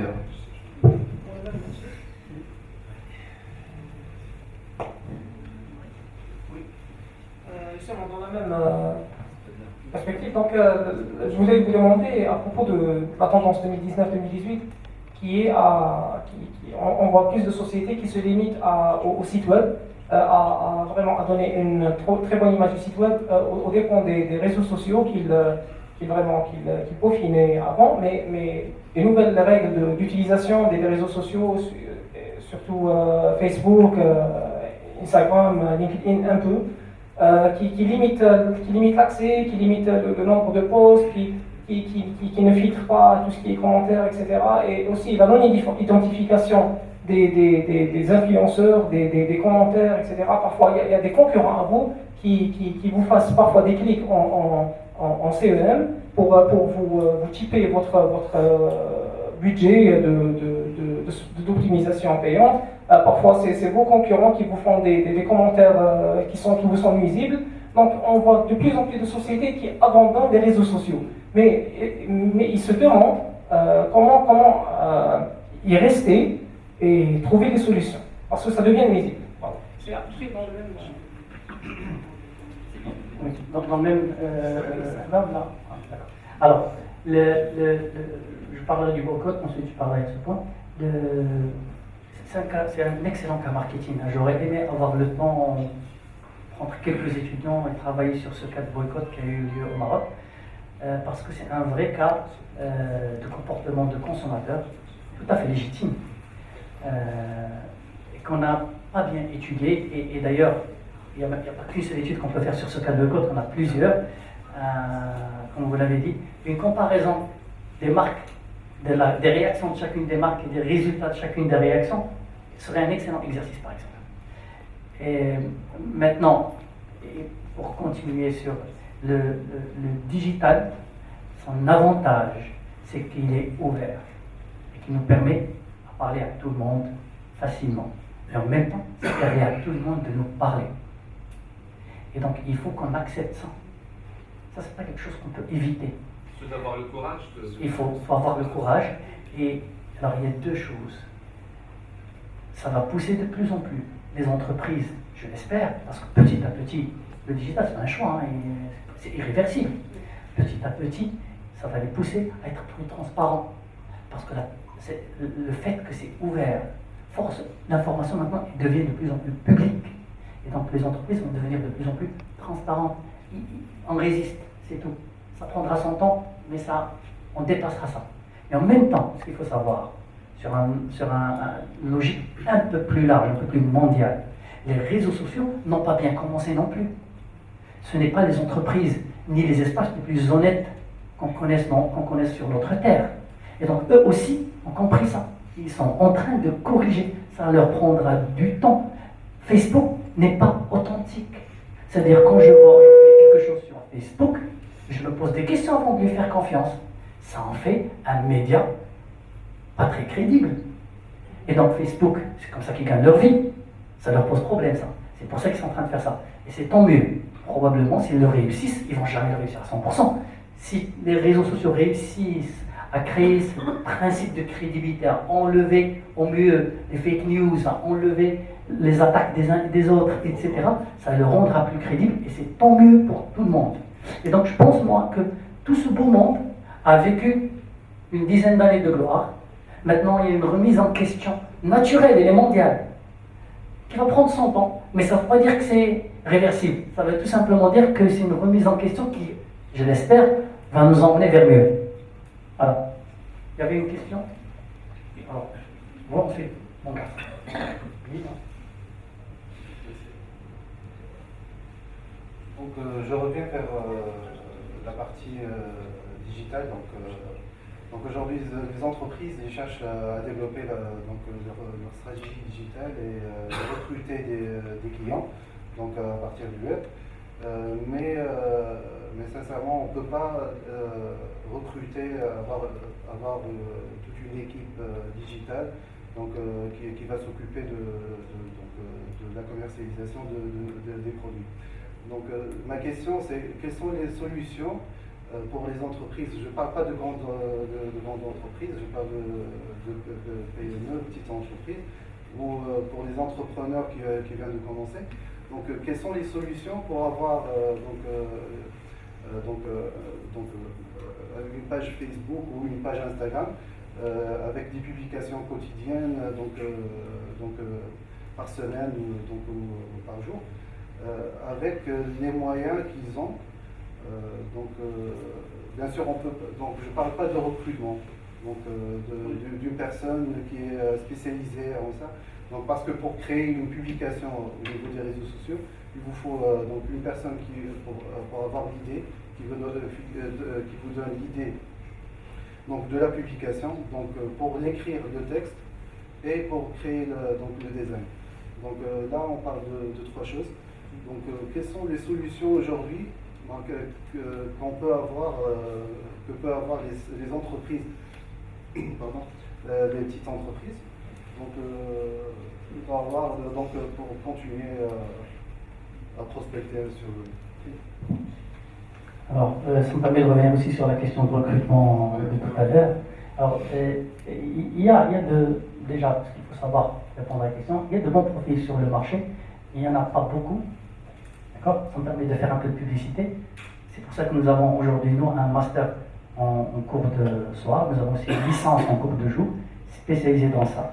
Nous profitons un peu de notre expertise, aussi de notre réseau national et international pour ramener les bons formateurs pour ça, parce que c'est pas donné de trouver les formateurs qui vont bien faire ça, déjà. Donc nous le faisons. Et donc, pour les petites entreprises, bon, je le dis pour rigoler, mais c'est vrai, moi je le pense réellement, hein. Les gens qui ont une petite entreprise, qui n'ont pas envie de recruter, qui ne peuvent pas dépenser, venez chez nous, faites une année de marketing digital chez nous, et faites-le vous-même. Ça vous coûtera beaucoup moins cher. Maintenant, l'autre chose que je voudrais encourager, moi, c'est les petites entreprises, mettez-vous en réseau, travaillez ensemble. Je connais beaucoup de petites entreprises dont le métier c'est le digital. Donc comment est-ce que vous pouvez travailler ensemble? Ça c'est notre alternative à faire notre master. Hein? Donc voilà, donc ça c'est, j'espère que, mais il faut se former. Si on a une petite entreprise, on n'a pas envie de recruter, il faut se former. Oui. Formation, c'est qui va faire la formation? Une petite entreprise, c'est pas pour lui-même. Il vient, il fait la formation, il apprend comment le faire, il regarde des cas pratiques, il regarde des exemples, il l'exécute dans son entreprise. Il peut, en étudiant, faire ça. De toute façon, c'est des cours de week-end et revenir le week-end suivant poser des questions jusqu'à ce qu'il apprenne. Et c'est pas sorcier, mais c'est magique. C'est un peu ça donc il faut un peu faire de la pratique, étudier, il faut apprendre à le faire. Il y a pas de, et il faut apprendre à le faire dans le contexte marocain en plus. Parce qu'on peut trouver beaucoup de choses en ligne, mais c'est pas les mêmes habitudes, c'est pas la même culture, c'est pas la même manière de voir les choses. Il faut le tester, le voir ici. Voilà. Moi j'ai le plus jeune de la salle. Merci. En fait, moi j'ai un compte Twitch, si vous ne connaissez pas, c'est une plateforme de streaming où il y a beaucoup de gens qui streament. En fait, moi, pourquoi je veux venir ici? Je veux savoir comment créer un site web. Maintenant, je vous dis comment créer un site web. C'est ce que je veux connaître.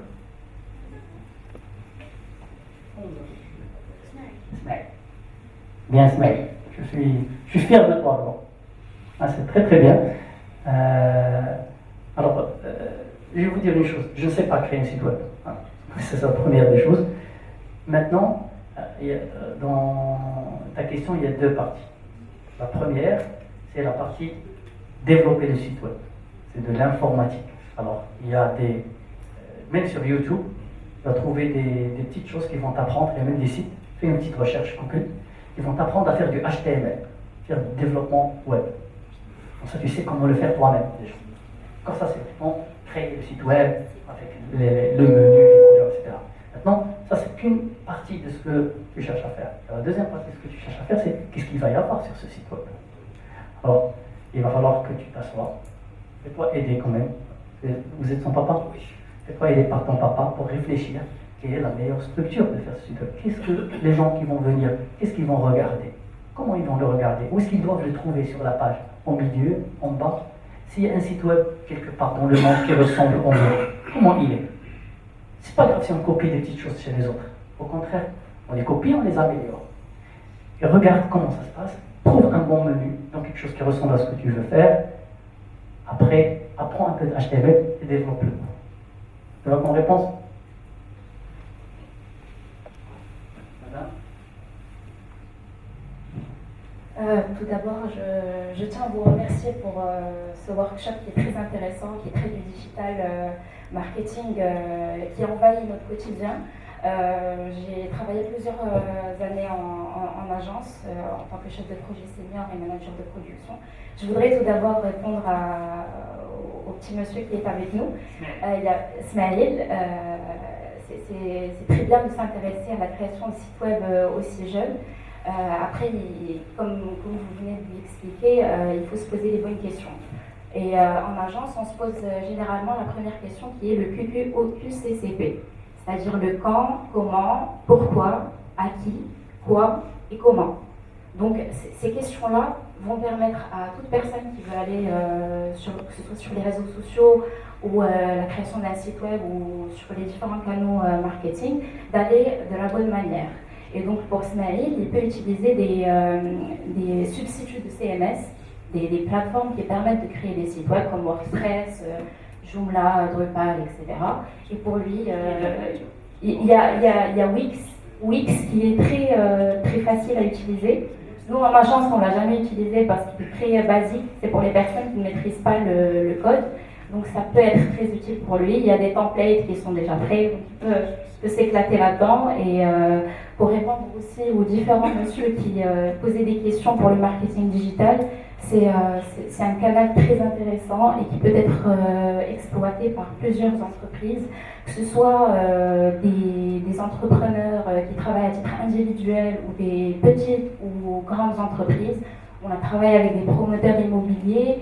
Quand on dit qu'on n'a pas besoin d'aller vers les réseaux sociaux, ben si, parce qu'il y a toujours, c'est un canal qui doit être exploité et qui coûte beaucoup moins cher que l'offline. Et les retombées marketing peuvent être mesurées, des leads peuvent être recontactés par les équipes commerciales par la suite, et donc c'est un canal à vraiment explorer et s'enseigner et savoir s'entourer des professionnels. Donc voilà, merci beaucoup.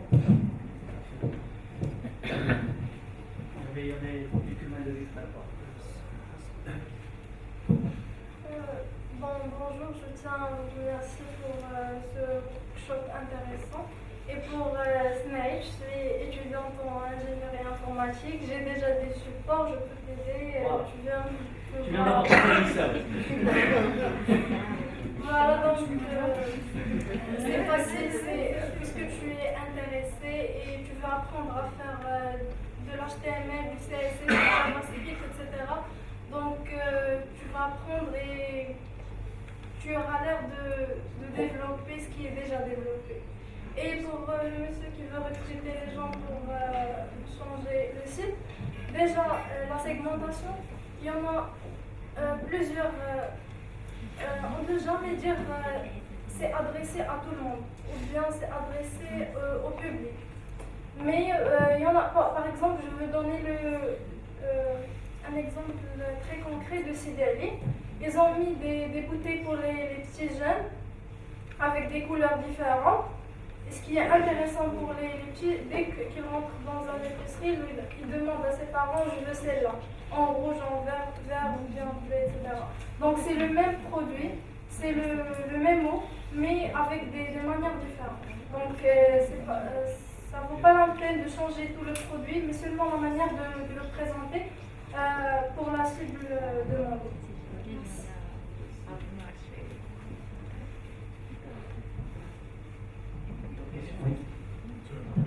Alors, comme une réponse à vos besoins, je pense que je vous recommande d'aller chercher sur Google. Il offre des formations sur le marketing digital.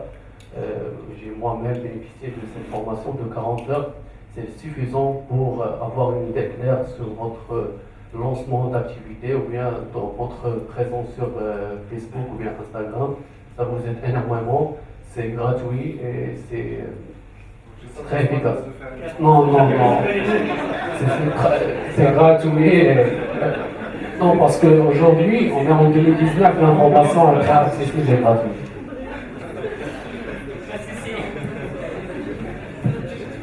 Très bien, voilà.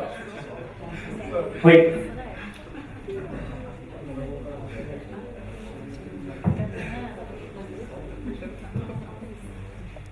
Bonjour. Je tiens à vous remercier tout d'abord pour ce workshop. Mon intervention plutôt ma question va parler des grandes structures. Mais tout d'abord, je veux parler des petites structures et des petites entreprises.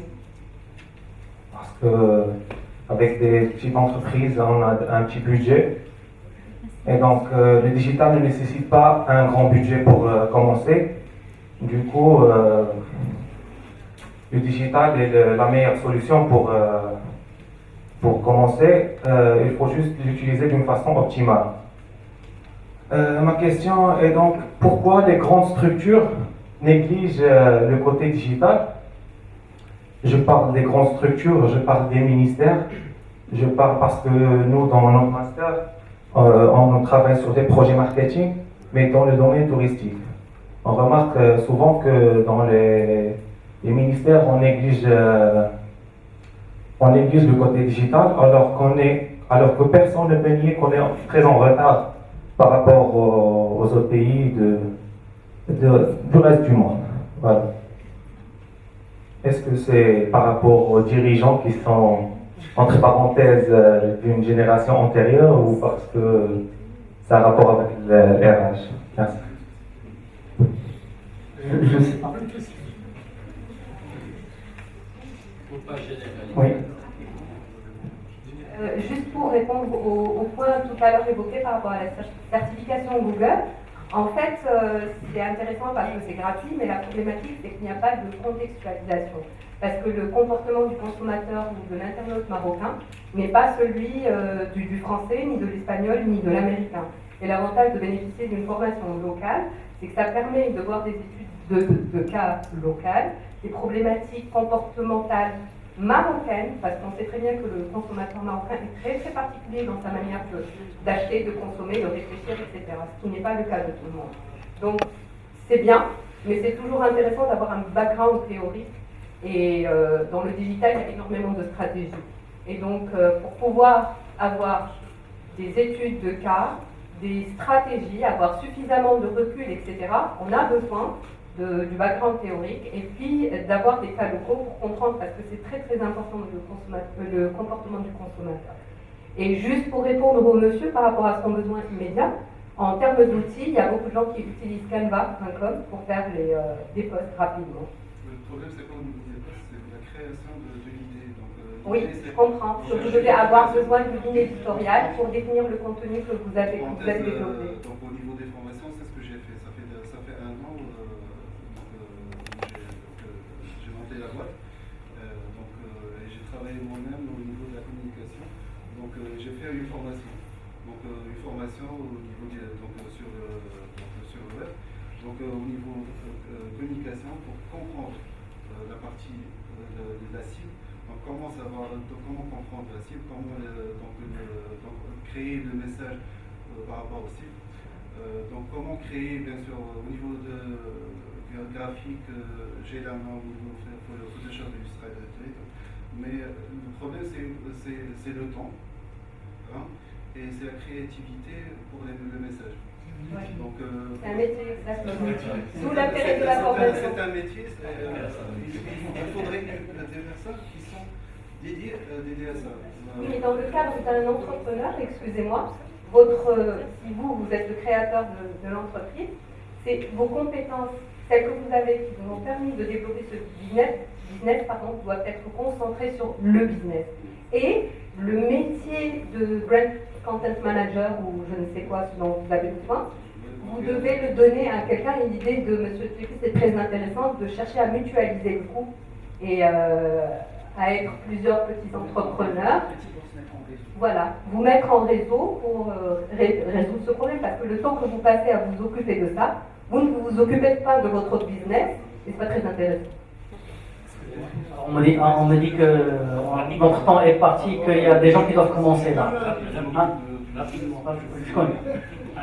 Ouais, chef.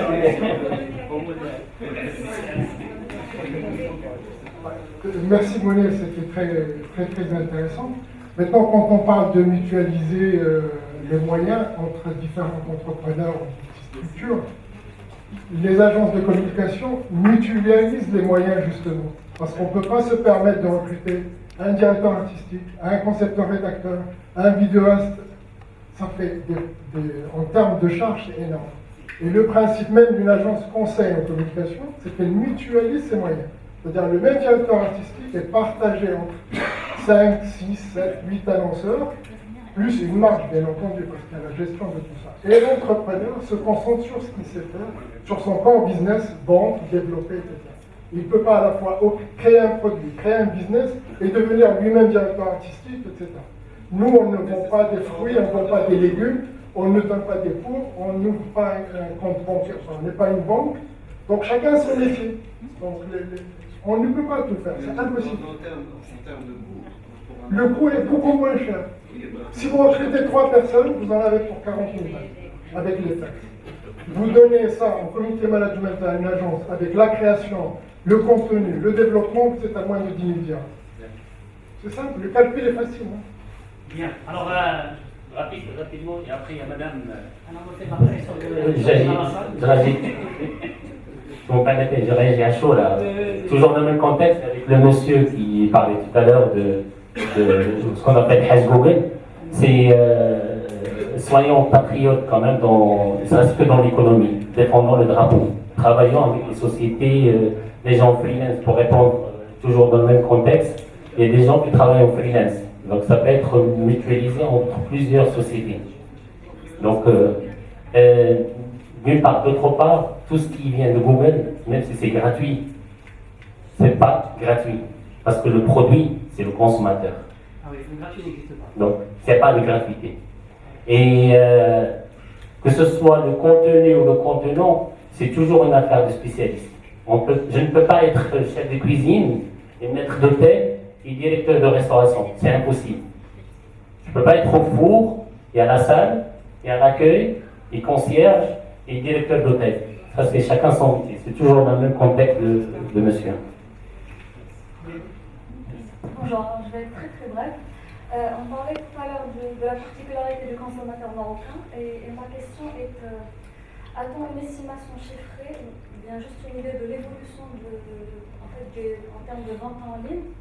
Est-ce que ça a évolué avec toutes les campagnes de marketing digital, avec tous les Est-ce qu'on a des chiffres par rapport à ça? Je ne les connais pas, mais les chiffres officiels, comment ça s'appelle avec le CMI? Le CMI publie des chiffres. Je suis sûr que si on va sur leur site, on les trouve. Bonjour les dégâts, donc il n'aura pas la réponse tout de suite. Ma question sur leur site, publiquement. Ça dépend. Madame, il parle des chiffres, mais quels chiffres? Le chiffre de 2016 concernant le chiffre d'affaires, concernant les factures, les e-factures, le paiement des factures, ou le paiement ou la vente en ligne. Ou la vente en ligne. Prenons par exemple l'exemple de la vente en ligne en particulier. Est-ce qu'on aurait une idée sur la tendance de l'évolution? Je vous n'aurez pas la réponse. Je vous le dis tout de suite. Non mais disons, sur les 2 dernières années. Vous n'aurez pas la réponse. Les 2 dernières années, non, mais vous avez des statistiques sur le ministère de l'économie et numérique. Moi, j'ai trouvé l'année que vous avez des tendances jusqu'à 2016. Les chiffres plus récents, j'en ai pas donné. Donc, peut-être. C'est fragmenté. C'est les gens qui payent par carte, par rapport à la transaction de la restauration, etc. Mais la vente en ligne, aujourd'hui, les plateformes de e-commerce vous donnent la possibilité de payer à la livraison. Donc, ce qui n'est pas traçable. Alors, 80% des ventes en ligne sont payées à la livraison. Parce que les gens payent pas. Je préfère payer. 83%. En fait, il ne faut pas confondre entre paiement achat en ligne et paiement par carte. Parce que paiement carte par carte, ça répond à madame, ça répond à votre question. C'est un achat de service ou de règlement d'une facture ou d'impôt ou de taxe via une plateforme électronique. Par contre, ce qu'il cherche madame, c'est la vente, le concret, le shop. Exactement. Par exemple. Et là c'est en quelque sorte, à un certain moment, c'est confidentiel, sachant que le CMI, quand il communique ses chiffres, il n'est pas tenu à ventiler les transactions. On peut parler de nombre de transactions, mais des fois, d'une année ou d'un exercice à un autre, il y a un volume, un trafic généré par exemple, la RAM, les compagnies aériennes. D'une autre année, peut-être c'est la régie de l'eau. D'une autre année, peut-être c'est Julia ou autre. Mais on n'arriverait pas à comparer sur 3 exercices sur le même volet. Ça, je l'ai essayé avec modestie. Je vous dis chapeau si vous arriverez et je vous payerai le service et le café aussi. Pour rebondir là-dessus, je pense qu'aujourd'hui il y a ministère des Finances.gouv.ma qui encaisse pas mal d'argent chez le contribuable par Internet depuis quelques années. Oui, ça marche très très bien, croyez-moi. Donc il y a une croissance, il y a des futurs emplois. La croissance existe, mais on ne sait pas l'évaluer. Mais moi je pense que la croissance existe. En fait, la croissance, elle est là. En termes de transactions, ça a été grosso modo bon. C'est pour l'utilité pour tout le monde. On estime entre 10 à 15% sur l'ensemble. Mais en nombre de transactions, pratiquement ça a doublé sur 2014-2015. Mais maintenant, ça se stagne aux alentours de 20%. Ça doit être en train de maturer. Parce qu'il y a des événements comme les deals, comme les compagnies aériennes low cost qui se sont mis sur le marché marocain. Donc il y a énormément de Marocains qui achètent des prix bradés. Ça génère un trafic en nombre assez conséquent. Il y a aussi les impôts, l'encouragement des impôts, ils ont fait un exploit. Vraiment un exploit. Et bravo, je les salue à l'occasion. De régler les factures, est-ce qu'elles sont 100 dirhams ou 10 000 dirhams ou peu importe le montant, par carte. Mais ça, c'est au niveau de CMI, c'est comptabilisé dans la globalité. Par carte et même par virement. Madame, il se concentre uniquement sur le paiement par carte, c'est-à-dire e-shop. C'est la vente shopping, c'est la vente donc e-shop, ce n'est pas pareil factoring. Le nombre de clients qui paient en ligne, c'est-à-dire par carte bancaire. Là, vous pouvez avoir le nom. Cash à la livraison. Mais non, personne, parce que c'est le top secret par exemple, des opérateurs. En termes de tendance, est-ce qu'on est dans une tendance qui favorise plus le paiement en ligne au détriment de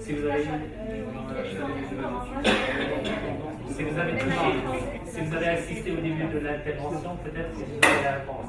Un Marocain, s'il ne touche pas le produit ou le service, ou s'il n'est pas recommandé, il hésite. Encore difficile au paiement. C'est pour cela que le paiement à la livraison, ça a bien marché. Je pense que ça stabilise autour de 80%, c'est pas en train de changer. Et ça va rester. Mais ça reste qualitatif. Contrairement à l'Europe, ou particulièrement en France, le paiement à la livraison, peut-être ça n'existe pas, ou c'est pratiquement nul, mais parce qu'il y a des systèmes réglementaires. Malgré qu'on a la réglementation ici, mais il n'est pas appliqué. Non, la réglementation, même si vous êtes protégé, le consommateur, vous êtes protégé, même si vous payez, vous êtes protégé. Et vous avez le droit de rétraction comme même ici au Maroc, mais ce n'est pas appliqué, ce n'est pas généralisé. Et aussi la confiance, la relation entre les gens. ils sont habitués, ils se sont habitués. Ça a démarré il y a quand même 10 ans. Hein. En Europe, ça ne date pas d'aujourd'hui. Au Maroc, c'est encore long parce que le mode, parce que l'habitude, parce que. Parce qu'on est habitué au paiement. Donc les premiers sites e-commerce qui ont commencé, donc il y a l'habitué de Marocains, ils ont lancé ce service, ils ont préféré le paiement à la livraison que le paiement. Vous savez pourquoi? Je vous donne la résumé. C'est un retour client, c'est l'explication de tout ça. Parce qu'au Maroc, depuis des années, on croit qu'on va être arnaqué à la vente. On va se faire avoir quelqu'un qui va vous coller un produit. Alors que ça répond à la question tout à l'heure de l'intervention de monsieur. On parle de répondre à un besoin, une expérience équivalente et une satisfaction quelque part. Mais on sait très bien que le consommateur, il peut être éduqué. Donc ça, c'est un c'est ça le déclic, c'est en cours que je cherche. Ah, c'est en cours, mais ça prend du temps. Et on peut développer le paiement en ligne.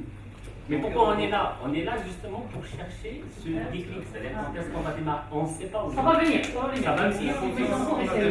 C'est personnel. Donc les grands sites qui font de la vente en ligne, c'est culturel. Ils ont commencé par le paiement, donc la livraison. Donc ça fait mal.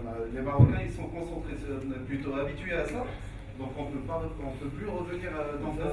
Mais oui, mais il y a un ensemble d'événements que vous ne maîtrisez pas, qu'on ne maîtrise pas. Personne ne maîtrise aujourd'hui. C'est des événements comme le cas de Moqata'a qui a été cité tout à l'heure. C'est pas un événement, c'est une attaque. Oui, c'est une attaque, oui. Mais d'autres événements dans le cadre digital, c'est que par exemple, les deals, ça a marché à plein régime il y a 4-5 ans. Mais les gens, une fois qu'ils ont vécu l'expérience, ils sont prêts à abandonner tout de suite. Ils ne veulent plus renouveler. Parce qu'il y avait le prix qui était attractif. Mais l'expérience, elle est mauvaise. Donc les gens. Le prix ne fidélise pas. Mais c'est le résultat de l'opération. Donc tout ce qui passe par l'Internet, ça a été banni, maudit. Les gens, ils font plus confiance. Ça ne fait qu'enfoncer le clou. Aujourd'hui, moi je voudrais vendre, mais si on me dit, bon, envoyez-moi une chanson, on va voir. Bien, mes amis, on me dit qu'il faut arrêter. Merci beaucoup. Je serai là au stand. Si vous avez d'autres questions, vous venez me voir.